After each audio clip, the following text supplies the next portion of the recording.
Hey, this is Seesaw Part 2, and this is more of the fun stuff. So let's say you completed an assignment on Seesaw, and either you realized you didn't finish it or you did something wrong, whatever, you wanted to get back into it, but you've already hit that green check mark. You can come right back in. I don't have to reset anything. You'll just log back in, click your name over here, and then you see these three dots. You're going to click on the three dots and come up here and say Edit Post. And what it will do is open the post again and let you have at it. You can go back and change something or fix it or realize, oops, I forgot to do that page and do the whole page. So that's one of the fun parts of it. And the other thing I had said in the other video that we'd come back to this area, and then I ran out of time. So if you click on these three dots, it will let you kind of add stickers and such to it. Now, don't go crazy with it because this is an assignment and I still need to see it and be able to tell you did your work, but you can have some fun with it.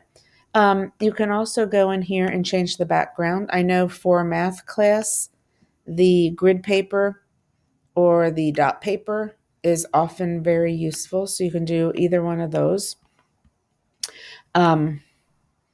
This is one of those voice messages, or if you maybe did something in Google, your Google Drive or on Flipgrid, or you wanted to add something to it from another website, you can add a link here.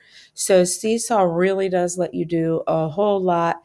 It's really, really wonderful at home learners because you don't have a textbook at home.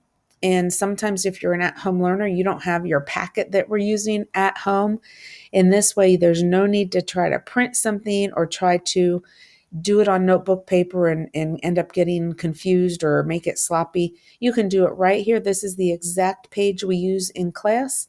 I can just put it on Seesaw. You can access it. Remember that you can click that magnifying glass and enlarge it so that you can see each problem right here. Use that finger. Circle your answers, write your questions, whatever it is that you want to do. So again, I really hope you like Seesaw. The other thing is you can add something to this without me. So if you wanted to put your own page up here, you can just come on to Seesaw and click this green add button, and it will let you post a picture or your video or whatever it is that you want to post.